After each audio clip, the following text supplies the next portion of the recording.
Hello everyone. So here I am to teach you the subject accountancy. Okay, so let's start. We are starting from the very first chapter, which is theoretical framework. We are understanding meaning and scope of accounting basically. Okay, in this particular chapter. So let's start with the definition, or you can say what actually accountancy means. Okay, why accounting is needed, or what is this term name accounting is. Okay, so let's understand now.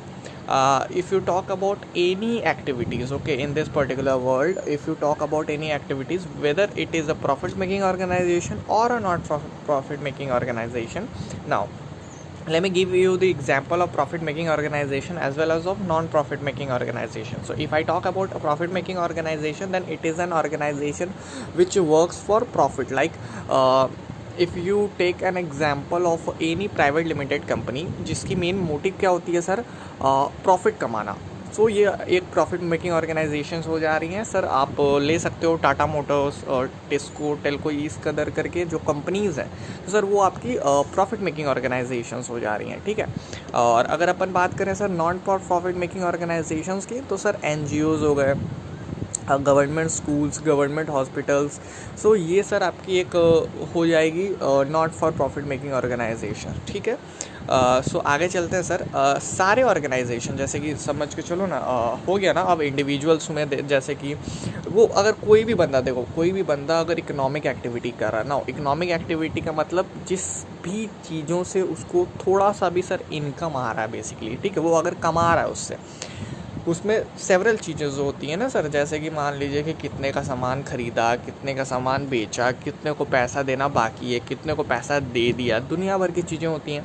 तो ये सब याद तो रखना possible है नहीं sir. इसके लिए तो करनी पड़ेगी सर अकाउंटिंग. इसको तो लिखना पड़ेगा सर कहीं पे प्रॉपर फॉर्मेट में. तो यहीं पर अकाउंटिंग आता है सर, इसीलिए अकाउंटिंग आता है. तो आप देखो एकदम सिंपल समझो. in all activities, whether it is a profit making or a not for profit making, in all organization like manufacturing entities हो गए आपके, मतलब जो मैन्युफैक्चर करते हैं कुछ को, ट्रेडिंग एंटिटीज़ हो गए जो कि डायरेक्ट खरीद के माल बेच देते हैं, नॉट प्रॉफिट ऑर्गेनाइजेशन हो गए. ओके, नॉट प्रॉफिट ऑर्गेनाइजेशंस में आपके क्या आ जाएंगे, वही स्कूल्स आ गए, हॉस्पिटल्स आ गए सर, क्लब्स आ गए, टेम्पल्स आ गए सर, पॉलिटिकल पार्टीज़ हो गई. ये सारे के सारे सर इकोनॉमिक एक्टिविटीज़ तो करती हैं सर. तो इनके लिए आपका अकाउंटिंग का ज़रूरत पड़ता है. और तो और sir some other kind of economic activities भी परफॉर्म होती हैं, जैसे कि मान लो कि such activities required money and other economic resources for which accounting is required to account for this resources. Like देखो बात को समझो. हाँ, हर वो चीज़ जिसको अपन दिमाग में रिकॉर्ड नहीं कर सकते सर. ठीक है. एक एग्जांपल से हम आगे समझाएंगे आपको, बट आप खाली इतना सिंपल से समझ के चलो कि मान लीजिए आपकी एक दुकान है. ठीक है. आपकी एक दुकान है, वहाँ पर आप बुक बेचते हो. नाउ अब पूरे महीने आपने जो भी काम किए, ठीक है, लाइक आपने बुक ख़रीदा, 1 लाख रुपए का आपने बुक ख़रीदा, जिसमें से आपने 70,000 का पेमेंट किया. उसके बाद आपने सोल्ड करा सर 1,15,000 का वो बुक जो ख़रीदे थे आपने 15,000 के उसमें प्रॉफिट अर्न करी. उसमें से सर फिर आपने कुछ लगाया, कुछ आपका माल डूब गया. मतलब होता है ना सर, मान लीजिए आपके दुकान में आग लग गई, तो दुनिया भर की चीज़ें हैं सर. तो उनका रिकॉर्डिंग करना पड़ेगा आपको. अगर आपको अपने बिज़नेस का प्रॉफिट जानना है, और यू कैन से बिज़नेस का आपको लॉस जानना है, और आपको बिज़नेस की कंडीशन जाननी है, आपको डिसीज़न मेकिंग के लिए ये सारी चीज़ें करनी पड़ेंगी सर. नाउ सवाल उठ कर आता है कि सर डिसीज़न मेकिंग क्या होता है सर. तो डिसीज़न मेकिंग ऑब्वियस सी बात है, समझो वर्ड से ही समझ लो. डिसीज़न मेकिंग लाइक बिज़नेस को आगे हमको रन करना है, किस तरीके से रन करना है या फिर नहीं करना है, ये सारे कैसे पता चलेंगे, आपके डिसीज़न मेकिंग से पता चलेंगे. और डिसीज़न मेकिंग कैसे आएगा सर, जब आपको रिज़ल्ट मिलेगा सर. रिज़ल्ट आपको हर एक प्रॉपर रिज़ल्ट चाहिए सर हर एक चीज़ का, कि मेरे इतने खर्चे हुए, मेरे इतने बकाया है, मेरे को इतना पेमेंट करना है. मतलब बकाया मतलब आउटस्टैंडिंग पेमेंट, आप समझ के चलो. मैंने इतना पे कर दिया है, मेरे को इतने का माल मैंने बेचा है, मेरे को इतना प्रॉफिट हुआ. ये सारी चीज़ें आपको अकाउंटिंग से समझ में आएंगी. नो आगे चलते हैं सर. मान लो कि कुछ एक्टिविटीज़ आपके इकोनॉमिक एक्टिविटी जो परफॉर्म होते हैं बेसिकली, वो सर दो चीज़ों पे बेस्ड रहते हैं. एक तो सर आपका ट्रांजैक्शन, और दूसरा सर आपका इवेंट्स. नाउ सर ट्रांजैक्शंस का मतलब क्या हो गया सर, और इवेंट्स का मतलब क्या हो गया, तो इसमें हम समझते हैं सर, जहाँ पर भी मनी आपका इन्वॉल्व होता है, मतलब पैसा सर, पैसा जहाँ पर भी इन्वॉल्व होगा ना सर, वहाँ पे आप समझ जाना कि अकाउंटिंग की ज़रूरत है। ये तो आपको एकदम क्लियर है सर, पैसा का इन्वॉल्वमेंट हुआ सर, अकाउंटिंग की ज़रूरत आई, सीधी सी बात है सर। हाँ सर, उसके बाद देखो अकाउंटिंग को अपन सर लैंग्वेज ऑफ बिजनेस भी बोलते हैं। हाँ ठीक है सर, आप बताइए ना सर, ट्रांजैक्शन और इवेंट के बारे में बताइए। ठीक है, बता रहा हूँ। देखो बेसिक फंक्शन क्या है सर, हर एक लैंग्वेज का बेसिक फंक्शन क्या है, is to serve as a means of communication and accounting serves that purpose. Sir proper communication होना चाहिए सर, ठीक है, तो और वो कैसे, मतलब आपके पास रिकॉर्ड रहेगा तभी ना आप कर पाओगे। सारी चीज़ें तो मन में आपको याद नहीं ना रहेगी। मान लीजिए आपने किसी से माल लिया, आपने लिया सर 1 लाख रुपए का माल, वो बंदा अगले दिन आपको बोलता है कि नहीं नहीं तूने तो 1,10,000 का लिया। सर आपके पास रिकॉर्डिंग रहेगी, आप दिखला दोगे सर, इसलिए तो अपन बिल लेते हैं ना। तो ये सारी चीज़ें हैं, क्योंकि हर एक माल सर बिज़नेस में आप हर एक माल को कैश पेमेंट में नहीं खरीदते, कुछ क्रेडिट्स में भी खरीदते हो। तो सर ये सब चीज़ें हैं सर। अब आते हैं अपने मुद्दे पर सर, ट्रांजैक्शन और इवेंट। सर ट्रांजैक्शन और इवेंट काहे को आया सर, तो देखो कोई भी इकोनॉमिक एक्टिविटीज़ तुम परफॉर्म करोगे तो वहाँ पर ट्रांजैक्शंस और इवेंट्स तो आएंगे ही आएंगे। ठीक है, ट्रांजैक्शन का मतलब क्या होता है सर, तो देखो बिजनेस में ट्रांजैक्शन को किस कदर डिफाइन किया गया है कि अगर आप कोई भी एक्ट करते हो, परफॉर्म करते हो, या फिर कोई भी एग्रीमेंट करते हो sir, while event is use to mean a happening as a consequence of transaction और अ रिजल्ट। मतलब क्या हो गया सर, मान लीजिए कि आपने कोई भी ट्रांजैक्शन किया, लाइक आपने कुछ एक्ट परफॉर्म किया, ठीक है, आपने परचेज करा सर 10,000 रुपये का आपने परचेज करा। So this is what, this is an act which you perform. Okay, so this is called as a transaction. Okay, now sir event का मतलब क्या हो गया, तो सर इवेंट जो है वो सर कॉन्सिक्वेंस ऑफ ट्रांजैक्शन है। ठीक है, मतलब एक रिजल्ट है सर। मान लीजिए आपने 10,000 रुपये का पेमेंट करा था, तो सर ये तो ट्रांजैक्शन हो गया सर। पेमेंट करके जो आपको वो माल मिला था ना सर, और यू कैन से आप उस चीज़ को सर, मान लीजिए चलिए आपने पेमेंट करा 10,000 का, सो दिस इज़ ट्रांजैक्शन। सर आपने उसको बेचा, आपने बेचा तो सर सेल किया, तो सर आपको प्रॉफिट हुआ। जो भी आपको सर आपको प्रॉफिट हुआ वो सर आपका रिजल्ट आएगा। ठीक है, अब देखो हम इसको एक एग्जांपल से समझेंगे, आपको और अच्छे से क्लियर होगा। इवेंट्स कुछ नहीं है सर, एंड रिजल्ट्स हैं, और तो और कंक्लूजन है आपके ट्रांजैक्शंस के। ठीक है, taking place around the year. Okay, now एक यहाँ पर देख लो क्वेश्चन है, उस क्वेश्चन के जरिए हम लोग समझने की कोशिश करते हैं, बहुत अच्छे से समझ में आएगा। देखो नालिनी है एक, नालीन है। ओके, नालीन है एक, हम नालिनी बोलते हैं, नालीन पता नहीं कैसा नाम रखा है इन्होंने। सो सर नालीन है, तो नालीन स्टार्ट करती है एक म्यूज़िक शॉप। ठीक है, नालीन क्या की, एक म्यूज़िक शॉप की दुकान खोली। ठीक है, म्यूज़िक शॉप की दुकान मतलब समझ के चलो कि वो स्पीकर्स बेचती है और बाकी सारे म्यूज़िक के इक्विपमेंट्स बेचती होगी। तो सर उसने 5 लाख रुपए लगाए अपने बिज़नेस में और उसने अपनी दुकान खोल दी।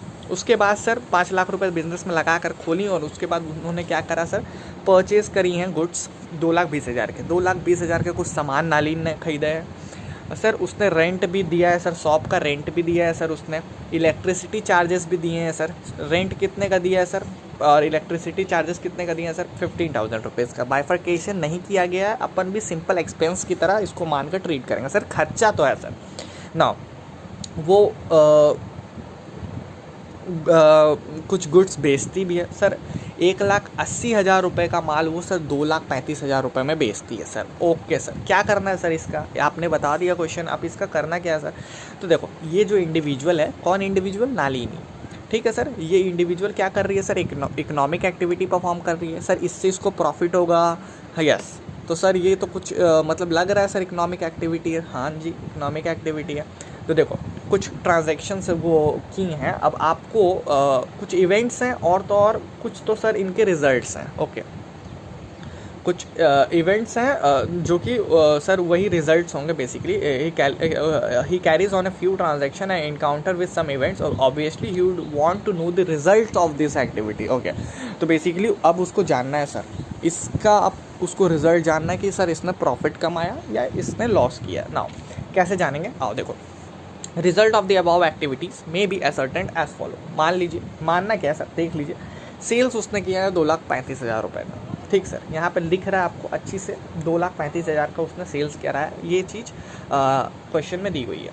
उसमें से सर लेस कर दो कॉस्ट ऑफ गुड्स सोल्ड, मतलब सर सेल्स उसने 2,35,000 का किया है, सर सेल करने के टाइम में जो उसने गुड्स परचेज करे थे उसके कॉस्ट कितना था सर, जितना गुड्स सोल्ड हुआ है सर उसके कॉस्ट कितना था सर, 1,80,000 रुपये में खरीदी थी, 235 में बेची है, तो सर 1,80,000 को आप बोल रहे हो माइनस कर दो। हाँ सर, सेल्स में से कॉस्ट माइनस करोगे तो आपका प्रॉफिट निकलेगा ना सर। तो देखो क्रॉस प्रॉफिट निकल गया सर, 2,35,000 से 1,80,000 को माइनस करी तो 55,000 रुपये का। ठीक है, अब सर ये जो प्रॉफिट निकला है सर इसमें से थोड़े से जो खर्चे हुए थे ना सर उन खर्चों को भी माइनस कर दो। सर एक्सपेंसेस पेड कितने थे सर, वही रेंट का और इलेक्ट्रिसिटी का सर 15,000 रुपये माइनस कर दो सर। 55,000 रुपये में से प्रॉफिट में से एक्सपेंसेस आप माइनस कर दिए, तो सर जो आपके पास बच कर आया ना sir, this is your profit. Now net profit बोलो, सरप्लस बोलो, ये सर प्रॉफिट हो गया। सर नुकसान हो जाता तो क्या हो जाता सर, सर नेट लॉस हो जाता, अदरवाइज डेफिसिट हो जाता सर। जो सरप्लस है वो डेफिसिट हो जाता, नेट प्रॉफिट का जगह नेट लॉस हो जाता। सिंपल सी टर्म्स हैं जो आपको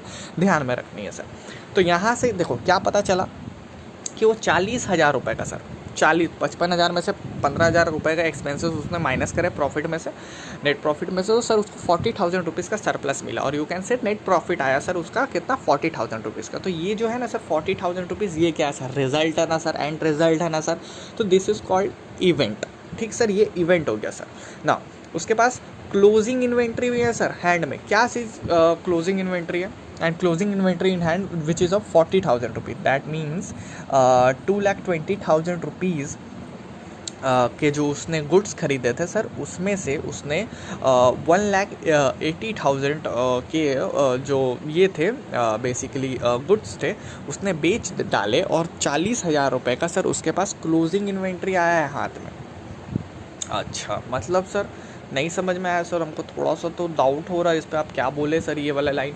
तो देखो उसने, देखो क्वेश्चन में देखो सर, उसने गुड्स खरीदे थे ना सर 2,20,000 रुपये के, 2,20,000 के उसने गुड्स खरीदे थे सर, और उसने 1,80,000 का माल 235 में बेच दिया सर। 1,80,000 का माल 235 में उसने बेच दिया, तो वही बोल रहा सर 2,20,000 का गुड्स खरीदा था, 1,80 का गुड्स बेच दिया, तो सर 40,000 का तो उसके पास क्लोजिंग इन्वेंट्री है ना सर। उसके पास बचा हुआ माल कितने का है सर, 40,000 का अभी भी उसके पास माल बचा है सर। 40,000 तो उसका सर प्रॉफिट और सरप्लस आया ही आया सर, प्लस उसके पास 40,000 के माल अभी भी बचे हैं सर। तो ये भी क्या है सर, ये भी एंड रिजल्ट उसको पता चला ना सर, मेरे पास लास्ट में कितने का माल बचा है सर, 40,000 रुपये का। So this is also an event. Okay, now introduction करी वो कैपिटल की सर, गुड्स को उसने परचेज करा सर, सेल करा उसने गुड्स को सर, पेमेंट किया उसने सारे एक्सपेंसेस का। ये क्या थे सर, ये सारे आपके ट्रांजेक्शन थे। ठीक है, समझ में आया। और तो और देखो और आगे क्या लिखता है कि likewise government collect taxes, pay salary to employees and spend on other development activities. Everybody wants to keep record of all such transaction and accounting help us to keep record of all such transaction and event. Okay, समझ में आया। Layman language में sir English, simple English है sir. Government taxes collect करती हैं, salary पे करती हैं सर एम्प्लॉयज़ को, और स्पेंड करती है सर, खर्चा करती हैं डेवलपमेंट, अदर डेवलपमेंट एक्टिविटीज़ में। हर कोई चाहता है सर कि वो रिकॉर्ड करे उन ट्रांजैक्शंस को सर, हर एक ट्रांजैक्शंस को वो रिकॉर्ड करें। अकाउंटिंग मदद करती है सर रिकॉर्ड करने के लिए उन ट्रांजैक्शंस और इवेंट को। तो अकाउंटिंग का एम क्या है sir, is to meet the information needs of the rational and sound decision maker sir, and thus it is called language of business. इसको लैंग्वेज ऑफ बिजनेस भी कहा जाता है सर। ठीक है, तो यहाँ पर हम लोग इंट्रोडक्शन ऑफ अकाउंटिंग को सर ख़त्म करते हैं। ठीक है, बेसिकली अकाउंटिंग क्या होती है अब आपको समझ में आ गया होगा। अब हम लोग आगे चलेंगे। ठीक है।